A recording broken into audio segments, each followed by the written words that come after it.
Yeah, I mean, this is how, whatever you configure the rules, managing in the sense you can delete or add whatever rules, so everything will come and will be available in Cisco PNSA.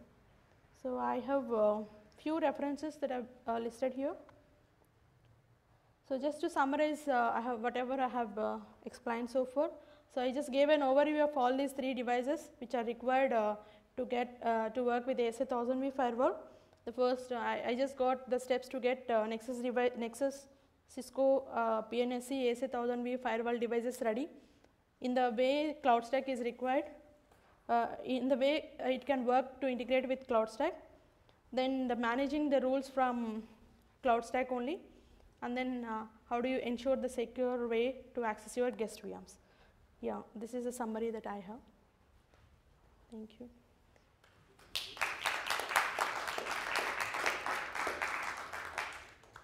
Are there any questions for Sigmund on this topic? Yeah. The ASA that what the ASA 1000V, is that one per zone or one per cluster? Nexus 1000V? The ASA 1000V.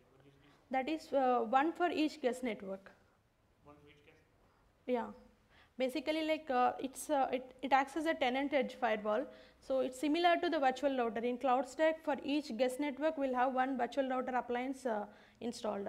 So similarly, ASA 1000V appliance also for each guest network, it requires one ASA 1000V appliance.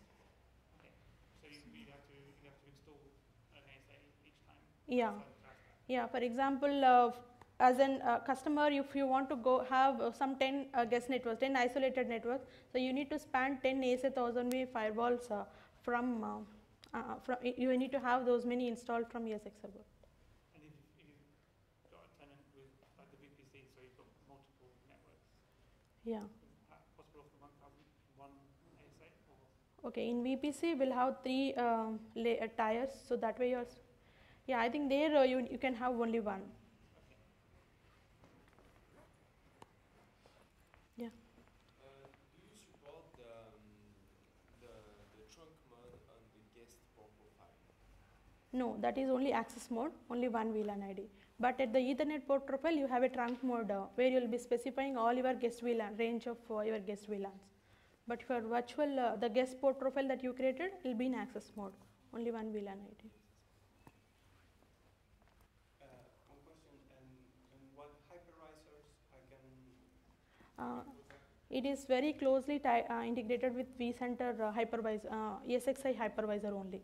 So only VMware? Yeah, only VMware. Okay, and what hardware requirements have, for example, for a Nexus or NASA? I think it's 512 MB. I mean, it's an appliance. It's a system requirements have been specified. 1.5 GB RAM. So on ESXi host, you can install all 3 devices. So it should work pretty smooth. Any more questions? No more questions? Thank you. Because then we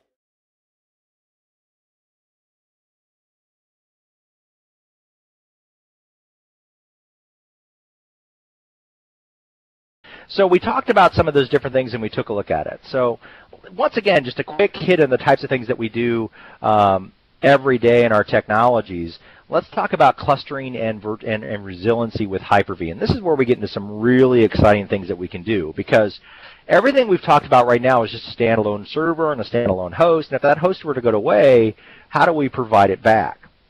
So now we talk about clustering. And now this compares to HA. Normally this is probably the most debated kind of thing. This is just one of our components of how we provide high availability to our servers. But at the end of the day, it's clustering.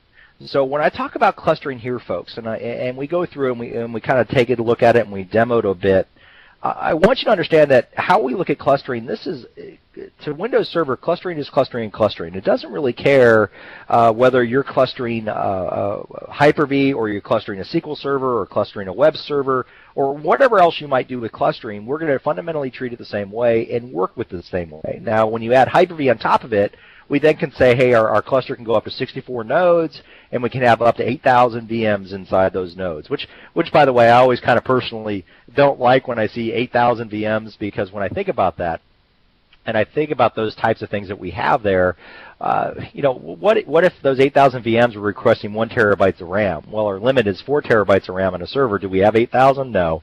So whenever you look at those numbers, be realistic of what those virtual machines are actually using from a resource perspective. From there, I would imagine the 8,000 VMs that they had here were fairly minimal web server kind of things that they tested, but I don't know the exact extent we have. But how does clustering work? So clustering works from a standpoint of what we call a node and disk majority. We have a thing called the dynamic quorum. So we don't have to have that separate kind of server that would just monitor the cluster to make sure it's up. We actually let the cluster nodes determine whether the cluster stays running or not. So we have multiple nodes in these clusters. The design fails to fail it over, but there comes a certain point when you might have so many nodes fail that you want the cluster to turn off, and that's why there's a node majority vote of how we do this dynamic configuration.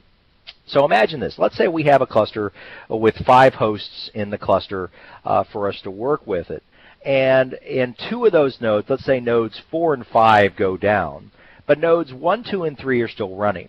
Well, they'll actually do a vote of who's going to be the primary the cluster host.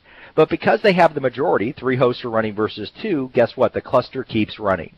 But what happens if a third node goes down in that scenario? If you're doing the dynamic clustering configuration, you can configure this, by the way. It can still run with 2 nodes, but we no longer have a majority inside of here. So you have to understand how to plan this, but this is how we do dynamic quorum configuration. Now, regardless of what workload's running on top of it, this is what happens, and everybody kind of has that vote to see what happens inside of there to figure out how this works. Now, if you haven't played with clustering in Windows Server 2012, this is where we introduce this concept. And if you've done anything with Microsoft clustering, even if you date back way back to the Wolfpack days, that's a 10-point bonus question for anybody who can tell me. By the way, the points don't get you anything, but if anybody can tell me what Wolfpack was actually released on, that's some good history for you right there.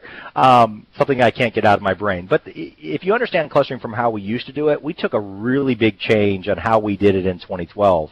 Even from the basics of configuring the clustering have gotten so much better. The wizards to validate the cluster to make sure that you have the right type of storage. So if you have a friend of yours that recommends you go buy a USB or an iSCSI device off of Amazon and it doesn't work, you know, how do you know that it doesn't work? Well, a validation rule will tell you. All you have to do is get that friend to buy you some kind of payment to pay back for your shipping when you send the area back that we have. But we have the ability to do these types of things now with failover clustering. So we had that kind of that no majority and that vote to determine what's going to happen.